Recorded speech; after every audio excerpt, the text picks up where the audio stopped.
My 22 female fiance, 25 male, wants his father to check my tomorrow night before I get married. My fiance proposed to me about 8 months ago. We decided on having a relatively small wedding, which is in 2 days. Everything was going great. He seems absolutely perfect, and we are very much in love. I'm a virgin, and so is he. He wanted to save it for marriage, and I wasn't fussed, so I agreed to saving it. He has told me earlier that in his family, the father checks the virginity of the bride the night before the wedding. I laughed this off as it seriously sounded like a massive joke. Nope. Turns out he was dead serious. He wants me the night before in a small ceremony type thing so his dad can check me while him, his brothers, and uncle can watch so that they know I am still pure. What?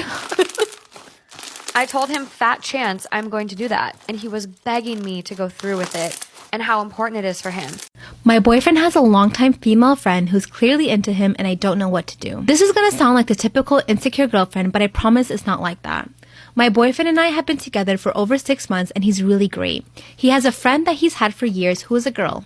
Normally, I'm not the type to be all like, you're not allowed to hang out with a single girl alone, but I'm considering telling my boyfriend that he's not allowed to hang out with this girl alone. This girl is obviously so into him and she definitely wants me to know she's coming for him. She keeps saying stuff like, you don't know him like I do yet. Or, we used to go to that place together all the time long before you guys started dating. She also had cute pet names for him and I didn't like it, and as soon as I heard it, I told my boyfriend I didn't like it and he made her stop. Oh my gosh, Josh, remember when we went on a hike, just the two of us? That was the best day. I asked her straight up if she was into him and her response pissed me off.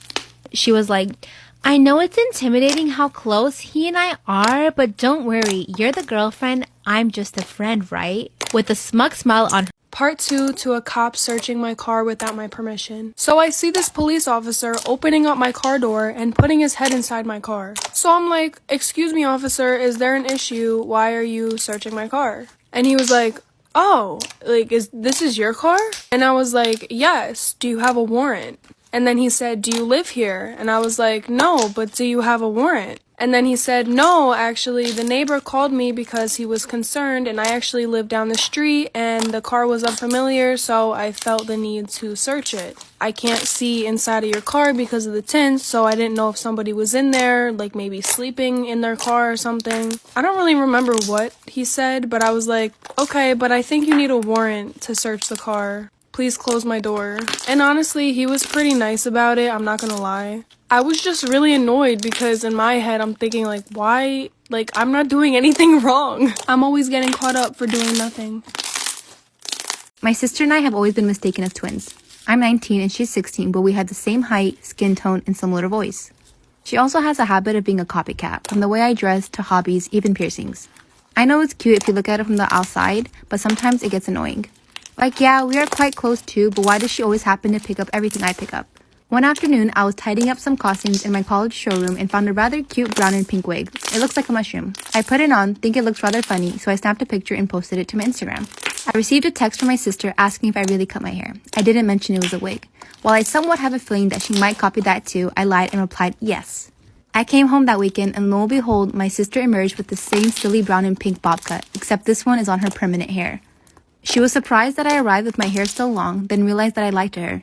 She was furious that she had to cut that silly hairstyle because she thought I had it.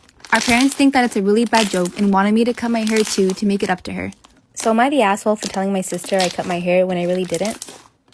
Story time about my boyfriend cheating on me with his stepsister and other women. So once I was allowed to have Snapchat and logged into his account, I saw him messaging multiple other girls, including his stepsister. And when I tell you guys I scrolled up on these messages and found out that he had been sleeping with her too, this had been going on for 2.5 years before he finally called things off with me and broke up with me. We met up to exchange things and I gave him all of his stuff back, but he didn't give me any of my stuff back because he forgot. And he tried to give me his own stuff back, saying that we were on a break and would get back together. Because I called things off with him, he ended up throwing all of my stuff like my clothes, jewelry, Beats headphones in a fire pit and burned them. As if he was the victim. Like, what did I do to you? You were the one sleeping with your stepsister our entire relationship. After about 3 months, he showed up with a new girlfriend on his Instagram. And she ended up messaging me asking why he still had pictures of me all over his room and why my necklace with my name on it was hanging in his truck.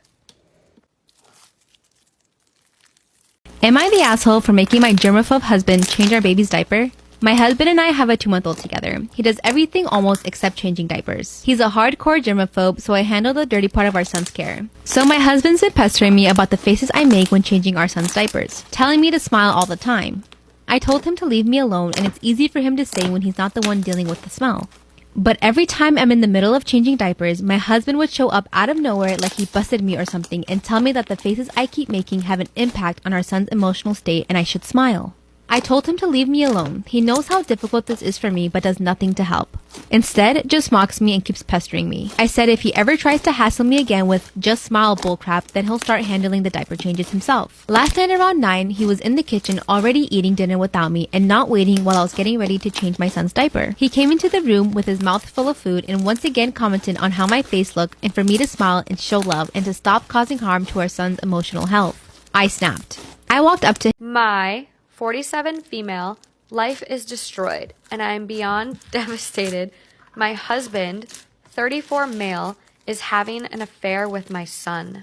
A few months ago, I noticed a change in my husband. He stopped having sex, which was very odd for us. He also was more distant with affection and very secretive with his phone. And when I checked it, he had changed his passcode. So I checked his laptop, and the same thing, change in password. We had always shared all that information, even when we changed it, so it didn't feel right. I started to feel like he was having an affair, and a coworker agreed that his actions seemed odd. She suggested I had a camera at home, especially as I travel for work. After a lot of internal debate, I decided to do as she said, and bought a camera that I could watch through my phone as I prepared for a short business trip. I hid it in our living room at an angle that covered most of the room, but mainly aimed at the top of the door, so I could see if anyone picked him up or came in with him. When I checked it a few hours ago, I was horrified. And my friend's mom tried to stab me and my sister. Story time. Yes, honey, you heard that right. She tried to stab us with a knife. So at the time, me and my sister were 8 and 9 years old. And we went to the pool every single day. And we eventually made friends with this boy. We're gonna call him Tomato. Then our parents ended up making friends with Tomato's mom. Like, they ended up becoming really good friends. And after a couple months, Tomato eventually asked me and my sister to spend the night. Well, our parents surprisingly said yes. This is the one time, and the one time only, I wish my parents would have said no. Well, anyways, we went to the sleepover. By the way, it was our first sleepover we've ever been to. So we get there around 5, and we're having a blast. We made forts, we watched DT, we ate popcorn. For our first sleepover, it was going wonderful. However, the whole time we were at this sleepover, his mom was in her room. 11 p.m. comes around, and the mom comes out of her room, smelling like alcohol. She was drunk. And she comes out, she starts screaming at us. She thought we were home invaders. Then she goes in the kitchen and grabs a knife. Part 2 of how my boyfriend broke up with me to marry my mother. Disclaimer, this is not my story time. It was sent to me on Instagram. So like I said in part 1, we moved into my mom's house and she was wearing lingerie all the time. And she would constantly flirt with my boyfriend. My boyfriend was having a really hard time finding a job, but luckily I found a job. So I started working as a personal assistant. The problem is that as a personal assistant, you have to be on call almost 24/7. So I was usually never home, and sometimes when I would get home, I'd have to go right back out. This allowed for my mom and my boyfriend to spend a lot of time together by themselves. I would come home and they would be watching movies on the couch together. My mom would always cook him dinner, and then I started finding out stuff. For example, I found out they went to the movies together and they didn't invite me. I only found out because my boyfriend used our joint bank account to pay for the tickets. Sometimes they would order food for themselves and not even offer me any. And they would have beach days. They were spending way too much time together. At first I thought this was good because it meant they got along, but the more my mom dressed provocatively, the more I realized she was trying to seduce him. Then my boyfriend breaks up with me and tells me that I should move out because him and my mom fell in. Part 3 of how my boyfriend broke up with me to marry my mother. Disclaimer, this is not my story time. It was sent to me on Instagram. So one day my boyfriend breaks up with me and tells me that I should move out. And when I asked him why, he said that him and my mother fell in love. But since I was already suspecting something, it didn't really surprise me. But of course I was still devastated. That's when he asked me if I could move out that same night. Mind you, I don't have any money or even a place to go to. That's when I run over to my mom's room and guess what? She had locked herself inside. The coward didn't even want to face her own daughter. He told me that the best thing for everyone was for me to move out and that she knew I could get back up on my feet. So I grabbed some of my stuff and I went over to my best friend's house. My best friend invited me to live with her, thank God. A few weeks later, my mom invites me to her wedding with my boyfriend. Or ex, I should say. Last I heard, she's doing OnlyFans and my ex is living off of her. I have a better job, I'm thriving and have...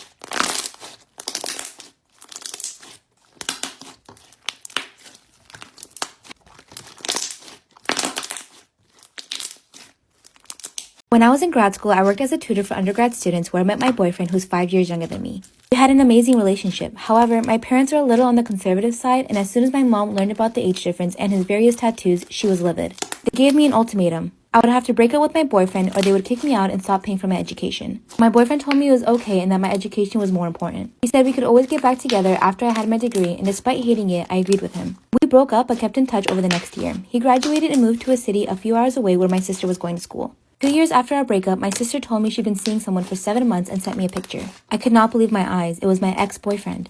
I texted him asking if it was true and I got no reply. I called my mother who told me it wasn't a big deal and that they're letting her have her rebellious phase. I avoided my family and threw myself into work thinking this would help me forget. I found out they got engaged through our mother and later received a wedding invitation. The wedding is less than a month away and I'm clearly not over him. I tear up at the thought of watching him say I do to my younger sister. I don't know what the right answer is. Do I smile and stick it out because it's my sister? Or prioritize my mental health? This is my tattoo horror story. So this was for my 19th birthday, I believe. I really wanted like a tiny little crown tattoo on the back of my neck. I saw it on Pinterest and I was like, I need this tattoo. I need it right now. So I messaged my normal tattoo guy and he was already booked for like the next few days, and like I said, I wanted it right then and there, which was a very big mistake looking back at it. And it was a Sunday, so not many tattoo shops were even open in the first place, except for one. I wish I could just out this place. It is literally the most horrible place run by the most horrible people. But anyway, I go in. He told me that he could do it, but it has to be bigger because he can't do something that small. Which I've seen tattoo artists do tiny little tattoos, so that was the first red flag. But I was being impulsive and stubborn and I really wanted that tattoo right then and there, so I said okay. He put the stencil on me and it looked small, it looked good. After having him tattoo my neck for over an hour and a half, I started to get worried. What if you can find out what your true soulmate looks like? Once a girl in Japan was scared that no one would want to marry her. She'd been single all her life and wanted to know what her soulmate looked like. So she played a mysterious fortune-telling game. But she could have never known the horrifying consequences this would lead to. To play this game, she filled a bucket with water. Then when the clock struck midnight, she leaned forwards with a razor in her mouth, and in the reflection she saw the face of a man. She was so surprised that she let out a scream. At the same time, the razor fell out of her mouth and into the water. Then instantly the bucket of water turned red. But a few seconds later, it was clear again. And even though this was strange, the girl decided to ignore it. Years passed and she ended up dating a man. He was gentle, respectful, funny, and had a good job. But something was wrong with him. He would always wear a white mask. And anytime that she would ask him to take it off, he'd get angry. Until one day he asked her to marry him. She was excited, though she wondered, how can I marry someone if I've never seen their whole face before? So she told him she'll only marry him if he takes off the mask. So he did. And what she saw would terrify her forever. Underneath his mask was a huge scar that went from ear to ear. She stared in disbelief and said, "What happened?" And he said, "You should know. You're the one who dropped." This is why you should be careful doing private events as a stripper. I worked as a dancer for a few years. Most nights I worked at the club, but sometimes I did private events to make some extra money. I always took one of the bouncers that I knew from the club as my bodyguard and gave him a cut of what I made. I also only agreed to small events with a max of 10 to 15 people. One day a guy called me and booked me for a small birthday party for his brother. I explained the rules. No touching or grabbing, nothing sexual would be happening, and I only do what I'm comfortable with, to which he said he understood. I picked up my bouncer friend Tank and headed out to the event. When we arrived, we immediately noticed it was a huge party of at least 60 to 70 people, all of them being men. Tank asked me if I was still comfortable dancing for the party, and I agreed since we were already there. The group of men were really loud when I walked in, and they were extremely intoxicated, which was the first red flag. A few guys instantly started touching me, and Tank lightly pushed them away, telling them no touching and that the show hasn't started yet. While we were walking to the bathroom to change, another guy grabbed my butt. Tank pushed him off and started arguing with him. At this point, we should have left, and if I knew what was about to go down, we would.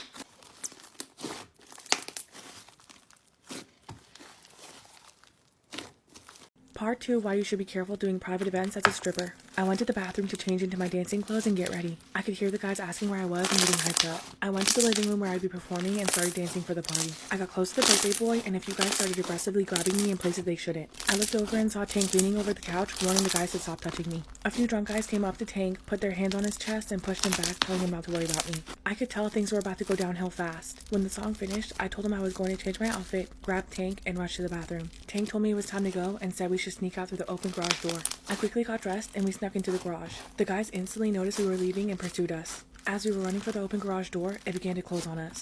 We were barely able to make it out. About 15 guys ran out after us and Tank told me to run to the car. As I was running, I looked back and saw Tank pull out a gun and tell them not to come any closer as he was backing up. Luckily, he was able to get to the car with me and we sped off. After this incident, I stopped doing private events.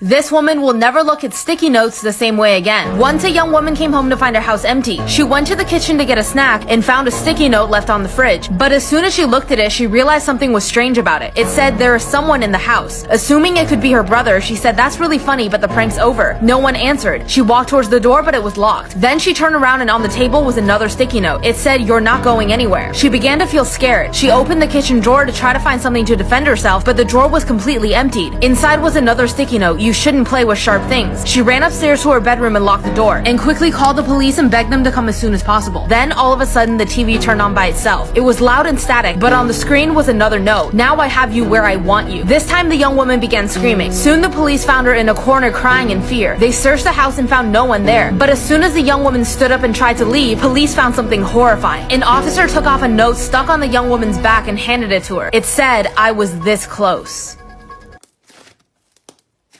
Story time, I got my boyfriend back for cheating on me by getting him arrested. It was the summer before my sophomore year in high school, and my sister just got accepted to a college that was 25 minutes away from our house. So I would always hang out with her and her friends and go to parties with them. Well, there was this one guy in her friend group that I really liked, and he was 22, and he also had a girlfriend. But did that stop me? No, because he was really hot. And because we would hang out all the time, him and I were getting super close. We would FaceTime each other all the time. We would hang out even when we weren't with my sister and her friends. Well, the one night I'm sitting at home and I get a call from him. And he's like, "My girlfriend and I broke up. I really need someone to talk to." And I'm like, "Aw, you can come over. I'll comfort you." So he comes over and I comfort him, and then we do the nasty. And the next morning I had to sneak him out my window because my parents would have flipped shit. So him and I start dating after that. And then Halloween weekend comes up. And I go to a party with my sister and our friend group, like for part 2. Part 2 about how I got my boyfriend arrested for cheating on me. So like I said, we got to the Halloween